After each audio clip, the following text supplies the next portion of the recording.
you so much for the introduction. I apologize for my voice. I'll try to give it all and do my best.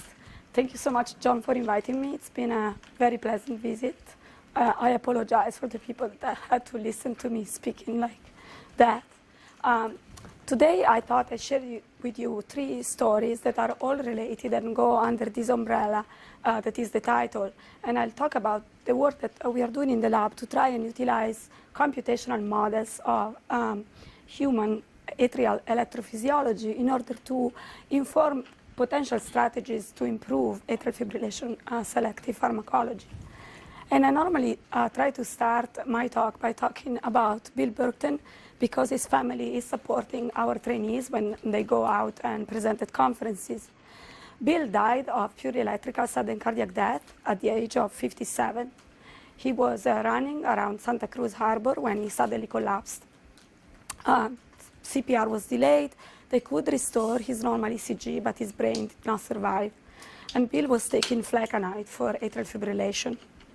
Probably you're familiar with atrial fibrillation, which is the most common cardiac arrhythmia that affects the upper chambers of the heart. It's not lethal per se, but causes the atria to quiver, and by doing that, causes a lot of blood stasis and poor blood movement that can increase the risk of cerebrovascular stroke.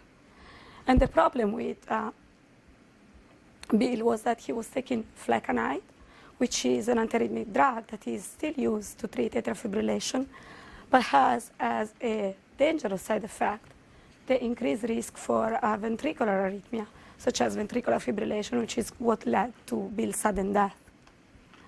And the reason for this is that if you look at atrial and ventricular tissue, they share much of the same biology, including ion channels and receptors that are targeted by the antiarrhythmic drugs.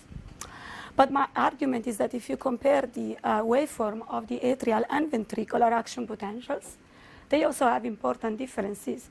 And we think we can exploit these differences in order to improve efficacy as well as safety of antiarrhythmic drugs used to treat atrial fibrillation. This is a quite complex problem, and there are many challenges in finding both effective and safe drugs. And this kind of summarizes why I think it's a very complex problem, because it's a complex multi-scale problem. Because solving this problem, it means to not only understand how drugs, small molecules, interact with channels, but also how channels that are modified by the drug interact in the cellular environment, as well as how all of these then causes emergent properties in cardiac tissue, which dynamics is quite complex. And indeed today, there is no reliable method that we can use for predicting the effects of channel blockers, such as antiarrhythmic drugs, on complex cardiac tissue dynamics. And there are many challenges for this. One of them, experimental models are probably still not optimal. Questions for arrhythmia mechanisms and anti-arrhythmia mechanisms are really not well suited for high throughput analysis, although I say something about this just at the end of this slide. There are no reliable immortal cell lines that we can use to study cardiac electrophysiology. Also, human tissue biopsies are not routinely performed and not everywhere, so tissue procurement is an issue. And model organisms for like small animals might not be optimal, and larger animals that have been shown to quite good at reflecting human physiology are quite expensive, are expensive models to maintain. And this is a slide that I probably should not show here, but this is just to make the point that indeed when studying cardiac electrophysiology in human, and try to use, for example, mice to do so, we need to be aware that there are many caveats when we try to translate results obtained in rodents.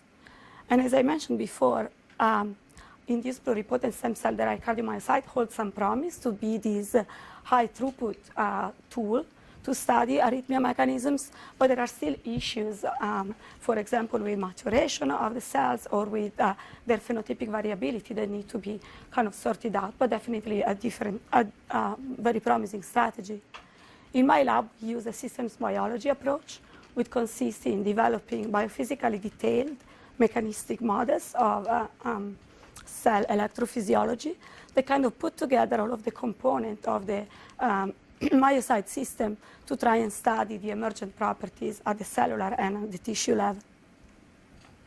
And so when we talk about atrial fibrillation selective pharmacotherapy, I think at least about two properties of the antiarrhythmic drugs. We want them to be atrial selective, that is, we want to affect atrial tissue without impairing or modifying ventricular function. But also, we probably want them to be fast rate selective. That is, we want the drugs to be effective at the fast rate that characterize atrial fibrillation, and probably we don't care, and it would be better if they didn't exert any effect in normal sinus rhythm. So the first story that I'm going to talk about is a story that involves the sodium channels, because we know that differences, atrioventricular differences in action potential properties and in sodium channel gating, as well as characteristics of the channel-drug interaction, confer a certain sodium channel blocker these atrial fibrillation selective characteristic.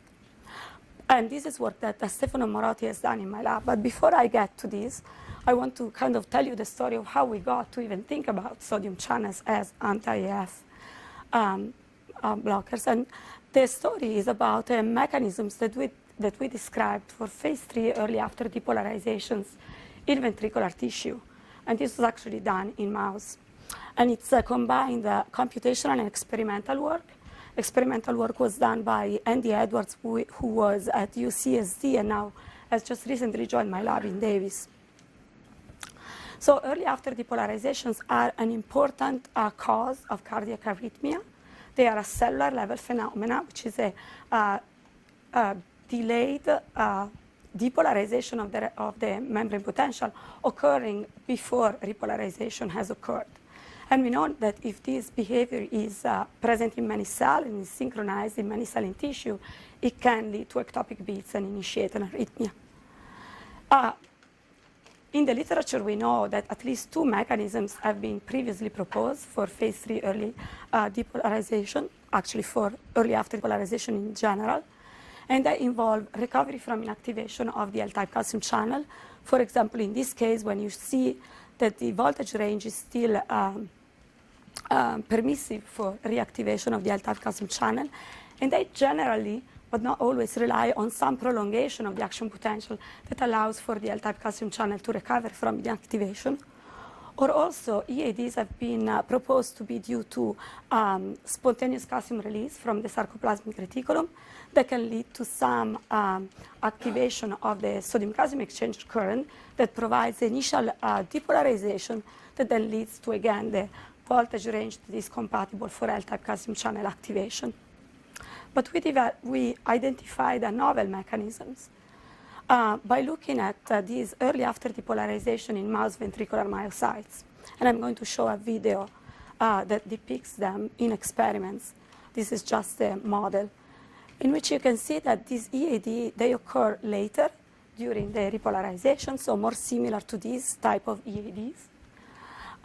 So non-compatible with the voltage range of L-type calcium channel activation.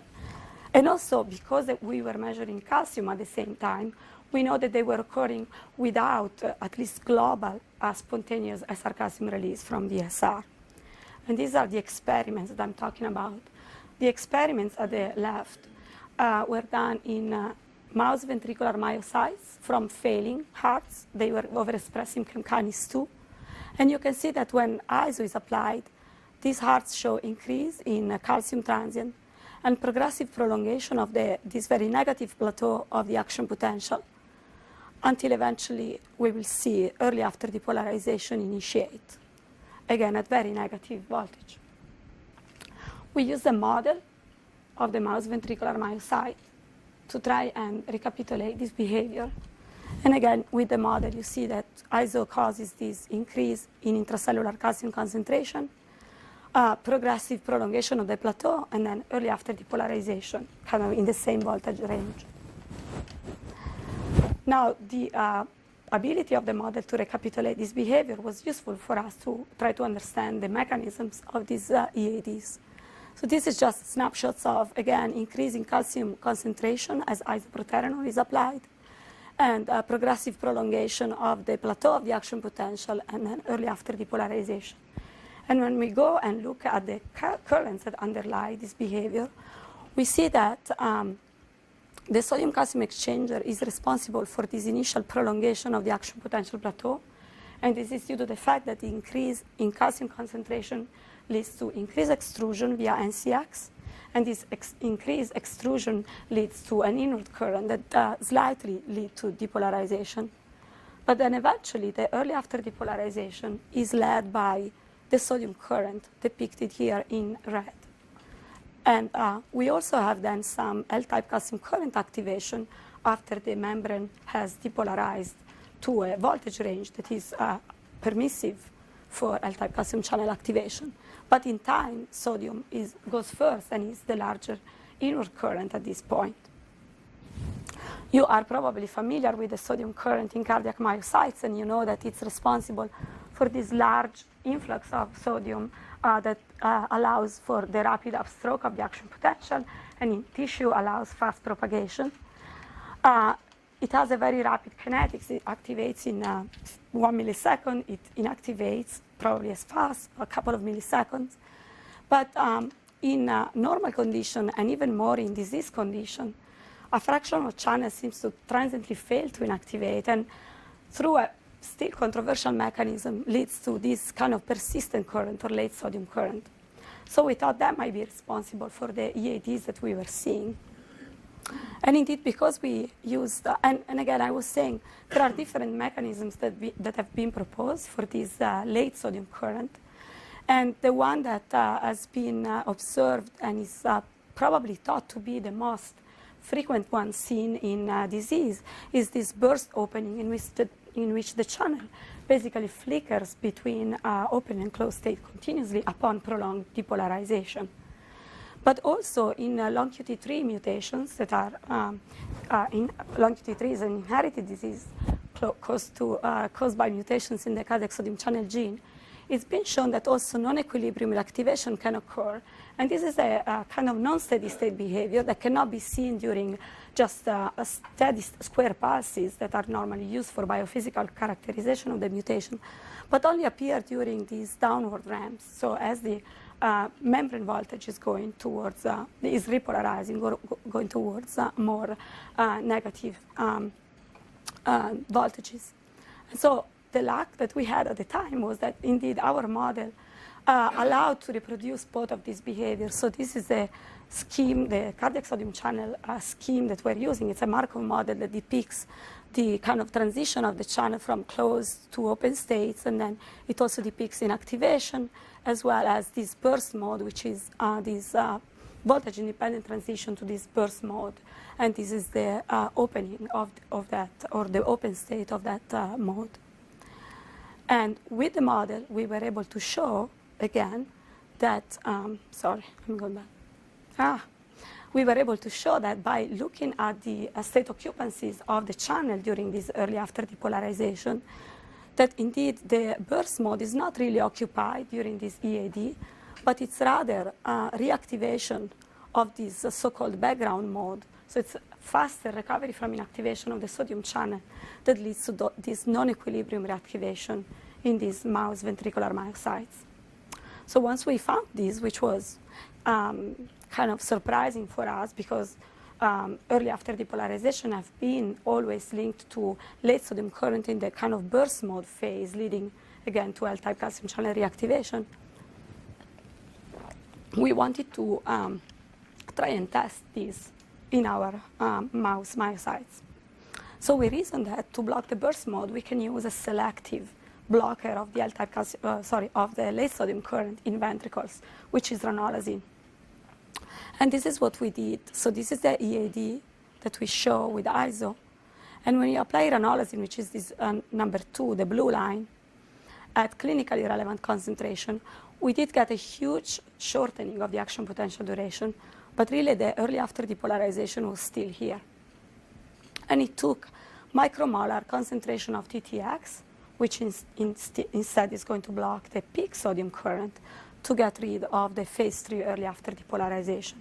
So this gave us confidence that indeed this non-equilibrium reactivation of the sodium channel that is responsible for this early after depolarization initiation, and that targeting or blocking the peak sodium current allows getting rid of these early after depolarizations.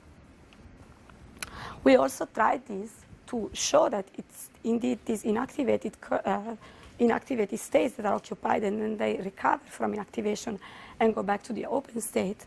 We also did an action potential clamp experiment in which now we used the early after depolarization waveform as a voltage command on our myocytes and measured an lidocaine sensitive current, which at concentrations that are consistent with block of the inactivated state show this inward current, lidocaine sensitive inward current, which actually looked very similar in both amplitude and also time course to the one that the simulations predicted when using the same action potential clamp waveform as a voltage command. So we basically determined two conditions for these first early after depolarizations to occur. We needed the increase in intracellular calcium concentration, which was necessary for sodium calcium exchanger to provide the initial depolarization, which gives some time to the sodium channel to react to recover from inactivation. But then also the waveform of the action potential was also very important. And particularly we needed a very fast early repolarization or a very negative plateau. Because if we use a pseudo-rabbit or a pseudo-human waveform with a very long depolarization step, all of the channels are going to inactivate and there is no room for non-equilibrium gating anymore. Indeed, if we use this pseudo-mouse or again a very rapid repolarizing ramp, we see very prominent non-equilibrium gating. So these were the two conditions that for us needed to be met. And so once we published this, we were content, but we also thought, what is really the relevance of phase 3 early after depolarizations? And are we thinking that a mechanism that we described in mouse ventricle is going to be relevant for human physiology? And the reason that because we knew what the two conditions that needed to be satisfied, we figured that there are other cell types other than ventricular myocytes in the human heart that might satisfy these conditions. And for example, if you compare a human atrial myocyte action potential to a mouse ventricular action potential, there are some similarities. Duration of repolarization is quite much longer in the human. But again, we have a quite prominent phase 1 early repolarization, and we have a relatively hyperpolarized plateau. And so indeed, looking in the literature, we found out that in canine atrial free wall and pulmonary veins leaves, it's been shown that calcium-induced triggered activity leads to reinitiation of atrial fibrillation after termination in the presence of combined sympathetic and parasympathetic stimulation. And this is shown here, in which you see that the arrhythmia here starts and there is basically no contraction. Tension was measured at the same time. So when the atria are quivering, they're not really contracting at all, the same as for ventricular fibrillation. But then once sinus rhythm is reestablished and you have normal now cardiac cycling, you have a period of hypercontractility, which is transient, because now here the sarcoplasmic reticulum is filling up, and then as soon as you reestablish sinus rhythm, you have this hyper release, and in this case, increase in contractile force. And these looking at monophasic, and so these then seem to be then leading into reinitiation of the arrhythmia. And studies using monophasic action potential has shown that phase 3 early after depolarizations might be the cause of this arrhythmia reinitiation. So we wanted to see whether this could really happen also in our model. And here we simulated basically the same protocol in which we do burst pacing at 10 hertz in the presence of both a parasympathetic and asympathetic agonists. So we had acetylcholine, which allows us to do the burst pacing, as well as isoproterenol, and showed basically exactly the same thing that was shown in experiments. So during the burst pacing, you have some sort of calcium loading, but no real release. So there is a kind of a higher level of intracellular calcium, but no really release going on. And the sarcoplasmic reticulum is loading during this phase. Then when you apply normal sinus rhythm, which in this case was just pacing at 1 Hertz, you have this transient increase in the calcium current, in the calcium transient, which then leads to these early after depolarizations also shown here. And again, sodium current and non-equilibrium gating, even more so, here we have no burst mode in the atrial myocytes, is responsible for this phase 3 early after depolarization. Can you remind us again why calcium driving sodium-calcium exchange is necessary? It's necessary to give enough time for the sodium current to actually recover from inactivation.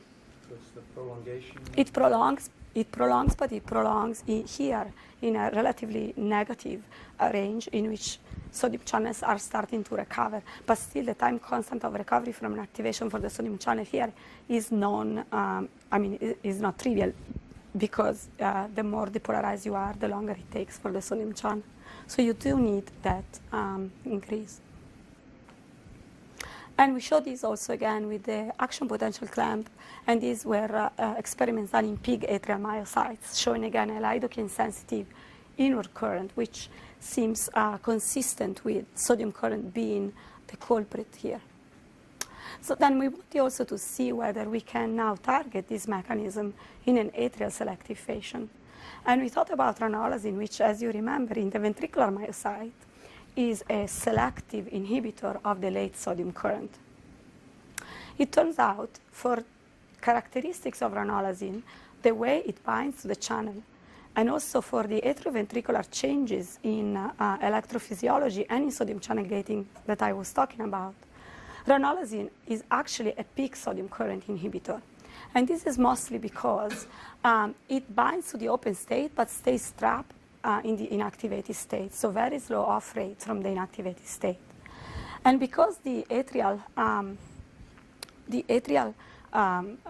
resting membrane potential is way more depolarized compared to the ventricular resting membrane potential, more channels are in the inactivated state there, and so ranolazine stays bound more preferably to these channels in atrial myocytes. And indeed, it's been shown before that ranolazine can prolong the refractory period in atrial myocytes with really minimal changes in APD, so this is really kind of post-repolarization refractoriness, without changing the ventricular parameters. So we were wondering whether ranolazine could prevent phase 3 early after depolarizations in the human atrial myocytes. And to answer these questions, we utilized the model that probably many of you are familiar with. So it's the same kinetic model that we were using for the gating of the channel, that now can gate not only in drug-free but also in drug-bound condition. And we did this using work that was pioneered by Colin Clancy at Davis, and that Jonathan Moreno, that probably many of you know, had done in her lab. And again, as he had done, we utilized, this is a quite complex model, has plenty of parameters, and we utilized a large data set describing the effects of ranolazine on the current voltage relationship, of course, voltage dependence of activation and inactivation, tonic and use dependent block, both concentration and frequency dependence of tonic and use dependent block.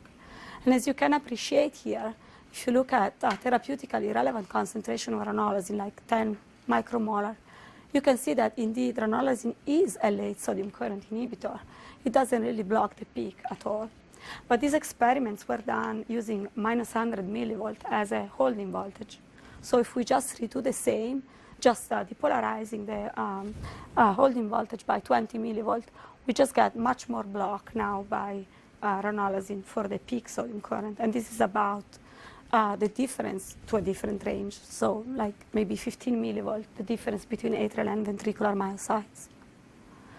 So if you use, again, a downward ramp to test these, you can see how, again, clinically relevant concentration of ranolazine indeed block the peak sodium current.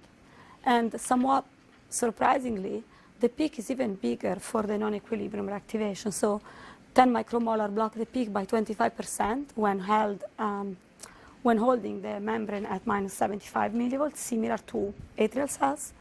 And the non-equilibrium current is blocked even more. And indeed, when we then went back to our early after depolarization simulations, we applied ranolazine, and indeed the early after depolarization was prevented. And I don't have the slide here, but we could go as low as 1 micromolar, so quite lower than the clinical concentration, just to ensure that there would not be any ventricular effect of these concentrations on by ranolazine.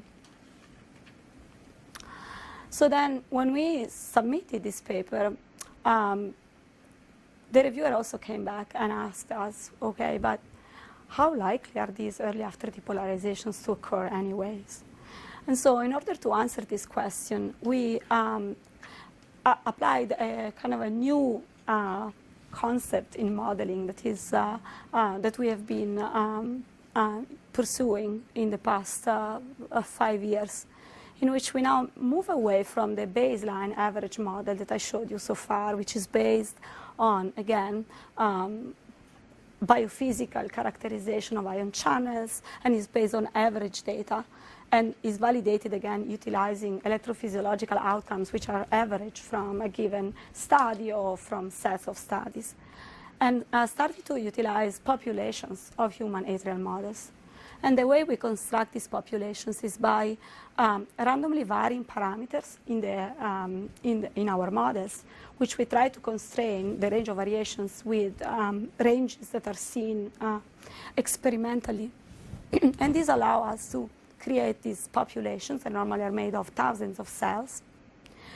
But then to make sure that all of the variants in the models are kind of physiologic, we also do a calibration in which we utilize now these electrophysiologic outcomes. And again, we utilize distributions, experimentally determined distributions, in this case is action potential durations, obtained in human atrial myocytes from either normal sinus rhythm or AF patients. And this allows us to accept all of the model variants that belong to the experimentally measured distribution and just reject all of the models that do not belong there. And once we have these kind of populations of models, now we can say, okay, how likely are these EADs to develop in these populations? And in this particular work, we basically repeated the same protocol. So we did the burst spacing in the presence of sympathetic and parasympathetic agonists. And then we did the sinus rhythm and counted the EADs. And it turns out most of the cells still develop these early after depolarization, but a lot of them are actually protected. And the fact that these populations are actually relatively large to one another allows us to study now these two subpopulations statistically and understand what are the parameters that make one cell resistant to early after depolarization. So to do so, we utilize the simplest machine learning algorithms. So these are basically the way that we built our simulations, and this was work that Eric Sobi and Blanca Rodriguez have done. And this specific method was actually developed by Eric Sobi, at least for the kind of sort of linear regression analysis. But we actually use logistic regression analysis to be able to link variations in the parameters, which we varied in order to create all of the different variants in the populations, to the output that is that in this case is Boolean, is either presence or absence of early after depolarizations. And so we are able to then link, using logistic regression, the modulation of the parameter to the probability of the event. And so these are results that we obtained by doing so. A positive bar indicates positive correlation, which means the higher this parameter, the more likely are the early after depolarization, and the negative, and the opposite is for the negative bars. And what we obtained, which I think is pretty interesting, is that the maximal conductance of the sodium current and the maximal transport rate of the sodium calcium exchanger are the two main parameters that will lead to propensity for early after depolarization. And that to me was a good match to our mechanistic predictions. The other thing that I thought was interesting is that two maximal conductances, the ultra-rapid delayed rectifier potassium current and the acetylcholine activated potassium channels, show up to be the most important conductances that could prevent the early after depolarization. And the reason why this was interesting to me is that these are two of the atrial selective or atrial predominant potassium channels in the heart. So just to summarize this part, I showed you that phase 3 early after depolarizations in human atrium, as well as in mouse ventricle, are favored by shortening of the action potential duration, as well as increase in intracellular calcium release. The increase in calcium will lead to sodium calcium exchange augmentation that will lead to initial depolarization, leading then to non-equilibrium gating of the sodium channel. I showed you that ranolazine can target this mechanism in an atrial selective manner, and also that by analyzing statistically a virtual populations of cell models, we could confirm our mechanistic prediction and also suggest that targeting atrial predominant potassium channels might be a way to counteract these early after depolarizations. Naive question. Were you surprised at all that the ryanodine receptor was not a major contributor when you did that analysis, or the L-type calcium channel? I was not surprised about the L-type calcium channel. No, the L-type is, let me see, I cannot even see, here. And the ryanodine receptor as well? I think that, yeah, I did not look too much into the details when I saw this. I think that it might just be that that this method is more sensitive to the sarcolemmal currents. I'll have to think a little bit deeper about this question to be able to give a kind of a smart answer to it. It's ultimately triggered by elevated calcium. Yeah, but I just think that it's the range that can be moved. So I think that because we are so the way that we are now changing these parameters for this particular study was between, maybe this was the range. So I think that just the functional, the change in the function when you change a parameter in this range might just be very small for the RAND receptor and much larger for the NCX. So that would be my guess. So,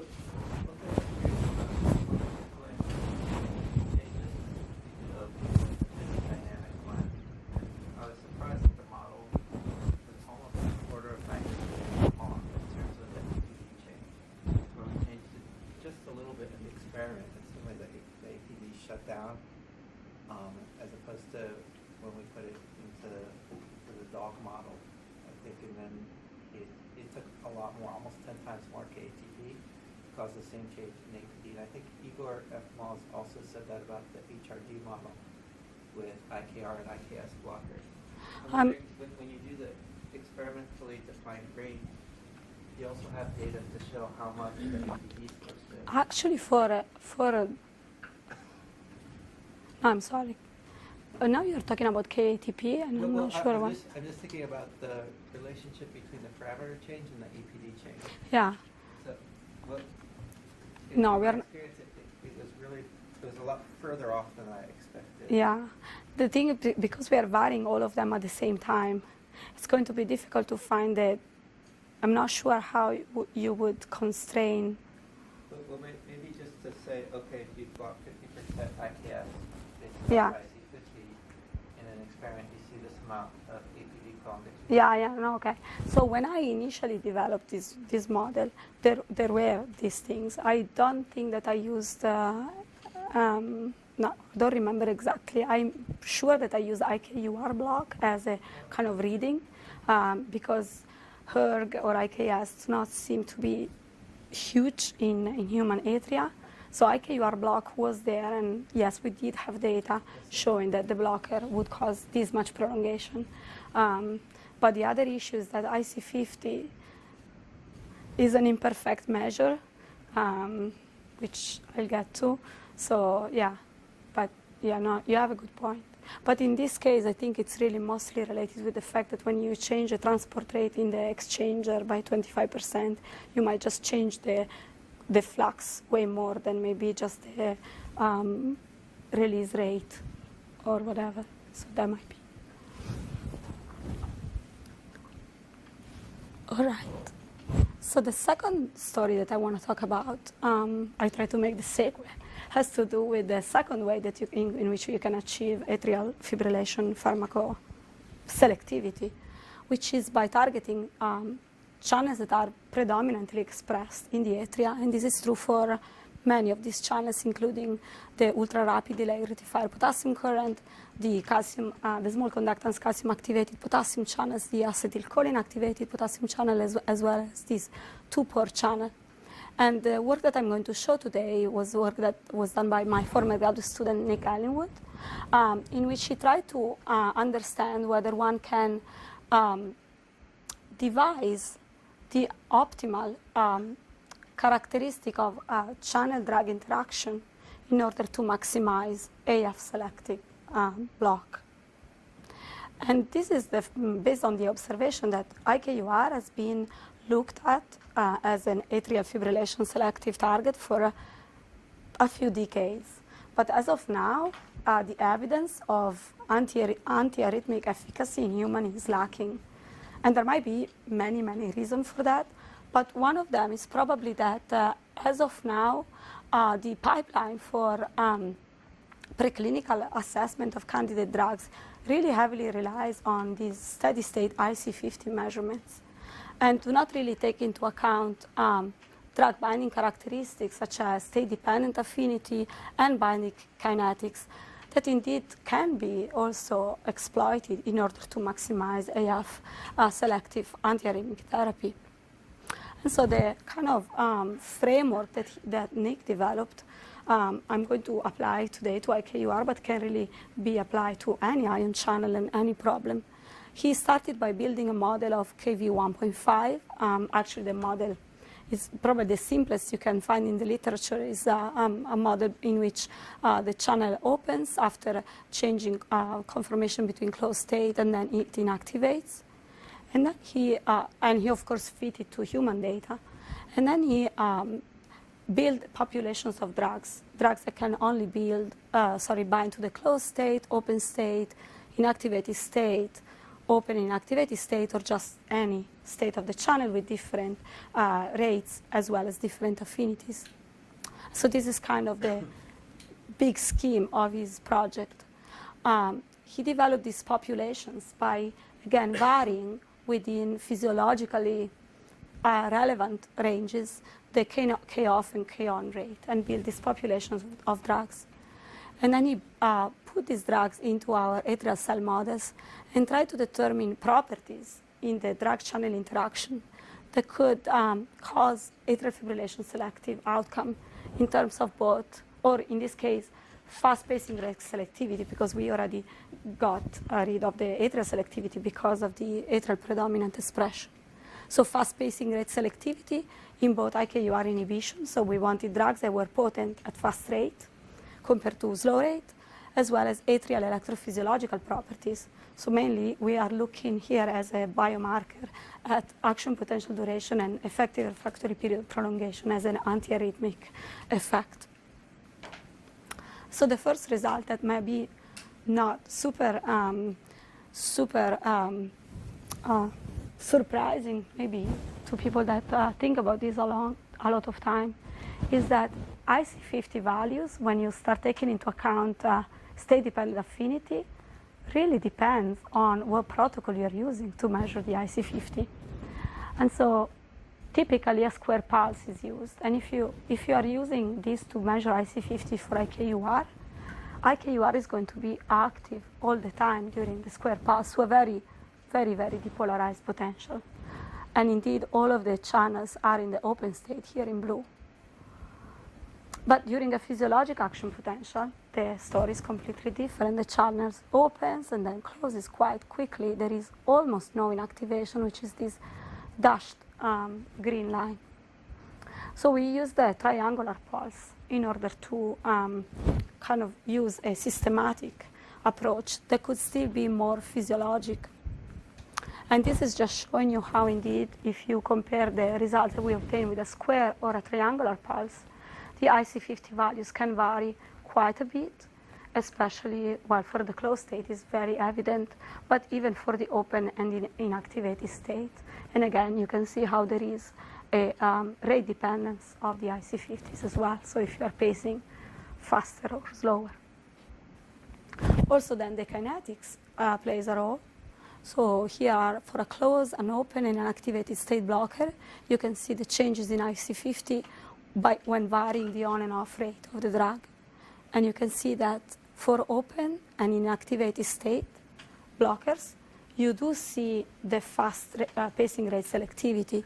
That is, the drug is more potent at 3 Hertz compared to 1 Hertz. So for the remainder of the talk, I'm going to focus on open and inactivated state blockers.